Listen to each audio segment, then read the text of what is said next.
ان الحمد للہ والصلاة والسلام علی رسول اللہ اما بعد۔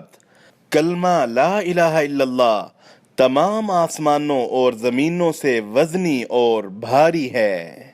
حضرت ابو سعید خدری رضی اللہ عنہ سے مروی ہے کہ رسول اللہ صلی اللہ علیہ وسلم نے فرمایا، حضرت موسیٰ علیہ السلام نے اللہ تعالیٰ سے عرض کی، اے میرے پروردگار، مجھے کوئی ایسا ذکر بتائیں جس سے میں تمہیں یاد کروں اور اس کے ذریعے سے تمہیں پکارتا رہوں۔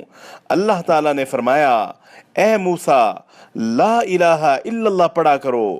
حضرت موسیٰ علیہ السلام نے کہا، اے میرے رب، یہ کلمہ تو تیرے سارے بندے پڑھتے ہیں۔ اللہ تعالیٰ نے فرمایا، اے موسیٰ، اگر ساتوں آسمان اور ان کی مخلوق بجز میرے اور ساتوں زمینیں ترازو کے ایک پلڑے میں ہوں اور لا الہ الا اللہ دوسرے پلڑے میں ہو تو لا الہ الا اللہ ان سب سے وزنی ہوگا۔ اسے ابن حبان اور حاکم نے روایت کیا۔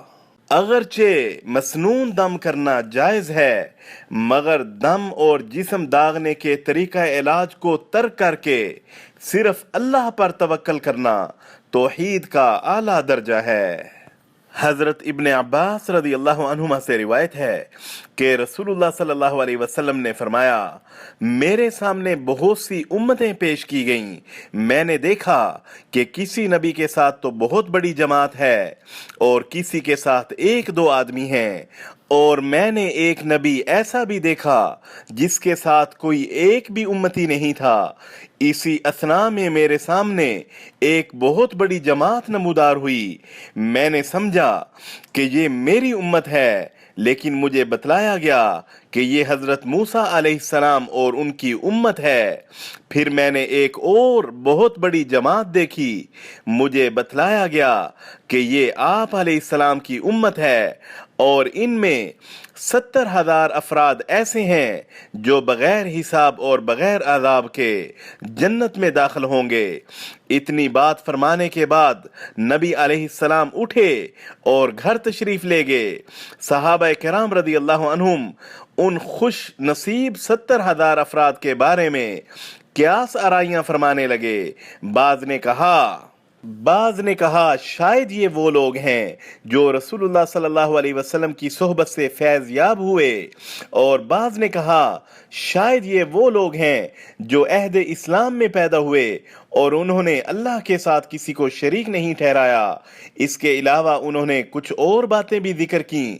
اتنے میں نبی کریم صلی اللہ علیہ وسلم تشریف لے آئے تو صحابہ کرام رضی اللہ عنہم نے آپ صلی اللہ علیہ وسلم کو اپنی آراء سے آگاہ کیا تو آپ نے فرمایا، یہ وہ لوگ ہیں جو نہ دم کرواتے ہیں، نہ علاج کی غرض سے اپنے جسم داغتے ہیں، نہ بدفعلی لیتے ہیں، اور وہ صرف اپنے پروردگار پر ہی توکل کرتے ہیں۔